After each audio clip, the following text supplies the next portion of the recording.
Of road here at Killarney. Everybody drives up and down it. Isn't super well maintained. It just got stuck. As I want to show how good it is.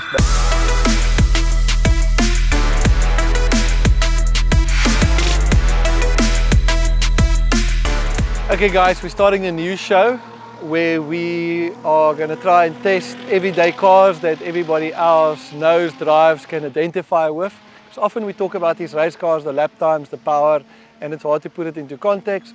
Or it might be that you are wanting to buy a car and want to know what it is like secondhand, and maybe we've tested one, but mainly to fill my sick need to know how fast my wife and other people's everyday cars go around the track. So we'll see where it ends up. This is my wife's car. It's a 2011 Kombi. I think it's a T5.2 as they call them. It's got about 250,000 Ks on the clock. We drive it every weekend to the dirt bike track, go on holiday in it, and it's been a fantastic car to us. Later on I'll show some what it costs to maintain this car, what to own this car, and we'll talk about the fuel economy, and then we'll see what sort of lap time it can do around the track at sort of 85% pace.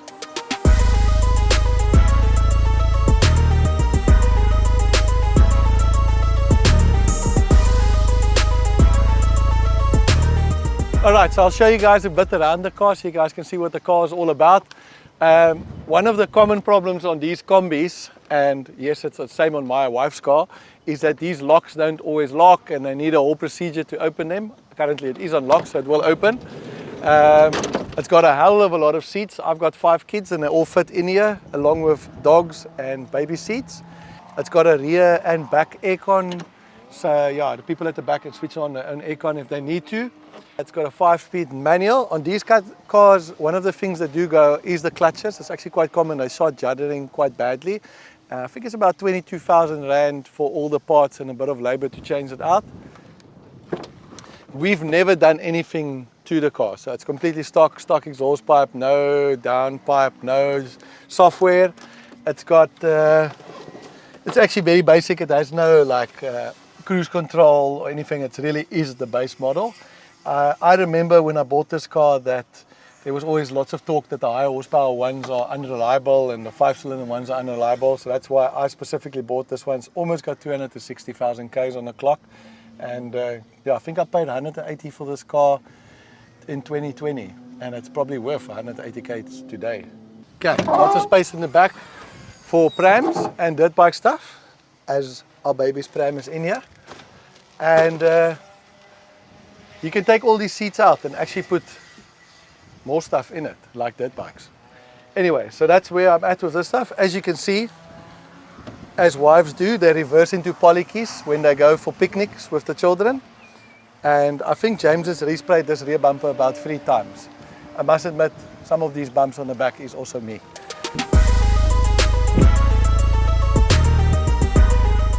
So obviously this has been my car for a long time and I've driven it plenty, but I'm going to try and score it in a way that makes sense for everybody else and we can potentially carry on forward. But the car that needs more power. I've never done the software because obviously I'm concerned about the reliability and my wife thinks it's got plenty. But often if you do a big uphill, you feel the need to gear down. And yeah, the car doesn't always have enough, just torque, not necessarily output, but just enough torque to climb a hill. Also when you're towing very quickly, the car is sort of lacking if going up a big hill. As far as the brakes go, I think the car's brakes are perfectly adequate.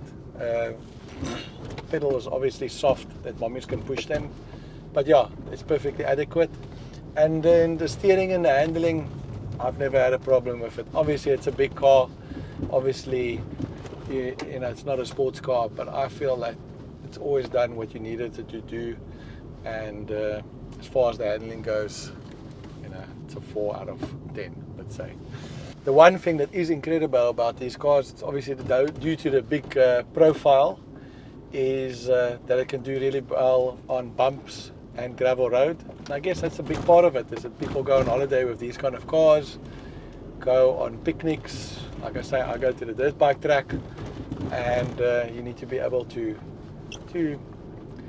I often find, probably shouldn't say this, but I drive as fast on the gravel road as I would drive on a highway going somewhere, and it's quite comfortable. The kids talk, and we get going where we need to go without picking up any punctures. Anyway, here at Killarney we have these flat speed bumps, and as you can see, we can clear the speed bumps quite easily without any crazy noise. We're doing 80 kilometers per hour. There's a bit of a noise, but really the car is pretty comfortable. The car's driving, like I said, it's actually quite a simple vehicle, no cruise control, no fancy lights or anything, just does what it says on the box. And like I say, we'll see what it can do around the track later. Oh yeah, just on the fuel economy, this car is really amazing on fuel economy. On open roads it does about 7 liters per 100 k's. Not quite open road, like everyday city driving, nothing hardcore. I remember when I towed trailers, race cars and stuff, this thing will go to like 10, 11, which is still low compared to what people can use towing trailers with cars with a lot of power. So yeah, on that front it's really good too.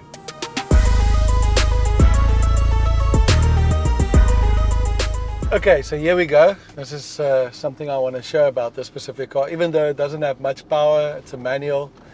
This piece of road, it's also a front wheel drive, but this piece of road here at Killarney is quite digged out. Everybody drives up and down it, isn't super well maintained.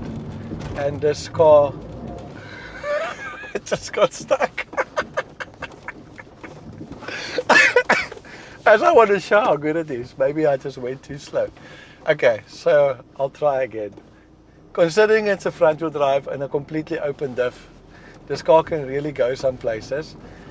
This road is very bumpy, quite oscillating.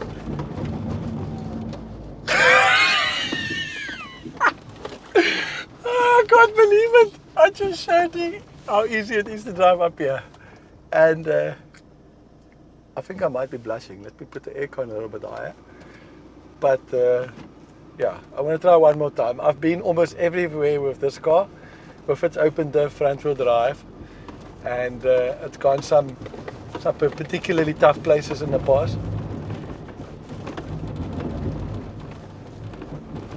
Yeah, and it got up this piece of road, even though you probably need a bakkie.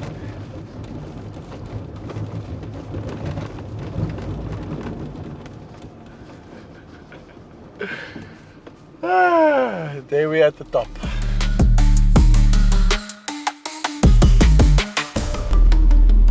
Okay, so we're going out onto the track.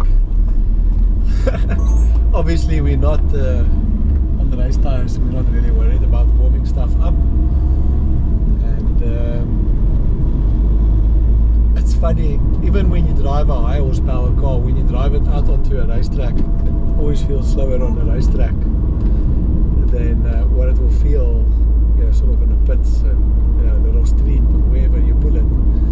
But this feels exceptionally slow now. Yeah. Anyway,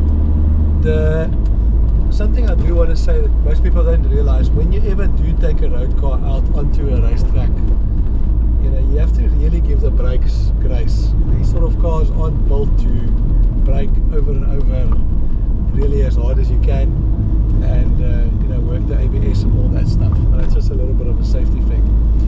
And then yeah, the car feels very roly-poly compared to what it would normally feel on the, you know, sort of racetrack stuff. We get this lap timer going. I'm almost 100% sure these two fast corners are going to be fourth gear corners like it normally is.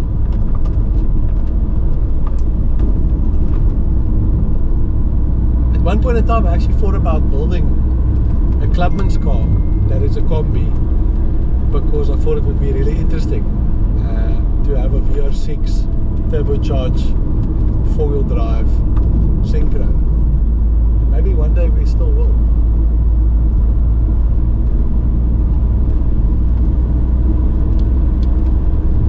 I'm not sure this car, maybe it will break a 2 minute, but maybe it can only do 1 minute 55. Yeah, I think a 1 minute 55. Anyway, we'll see where it ends up. I have no clue. Also has no high boost. Oh, I must remember to switch off the steering assistance. There it is. Okay, let's go. Flat out. It's pulling really hard. These diesel engines quickly gets out of steam. Okay, almost up to 100. Fuel economy is going for a ball off. Okay, almost 120 in the main straight. Okay, lap timer started the time. Okay, here we go. Easy into the corner, 4th gear. Got my foot all the way down. There's not even understeer. There's no power on the front wheels. We use all the curb here. Up to 5th. Still pulling.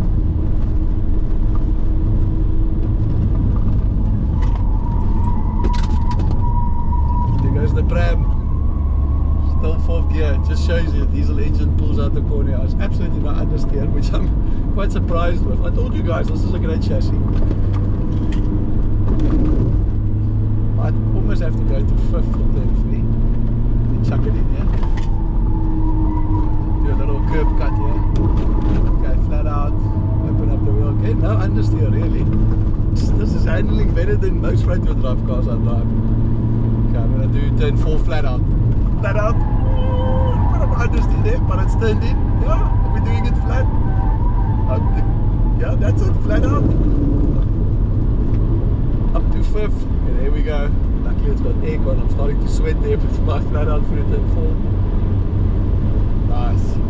Oh, the predictive lap is showing something in the 50s. I'm going to leave the brakes late here. Here we go.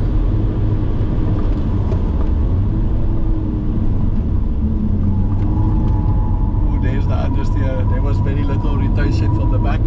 But again, comes out the corner really well. The brakes are doing really well. Well, I guess it's doing really well because it's that slow in a straight line. Okay, this is going to be a 2-minute lap, like I said. Ooh, it's getting close. 2 minutes 2, I think. I'm not sure. That's around about a 2 minutes 2. Interesting, I didn't show the lap there. What do you think about that? I think it was so much fun. I was smiling ear to ear. Alright, that's the end of our fun for today. Hope you guys enjoyed it. It's something new we're trying. Send me your cars if you want me to test it next time. Maybe you want to sell something or just show us your van is faster.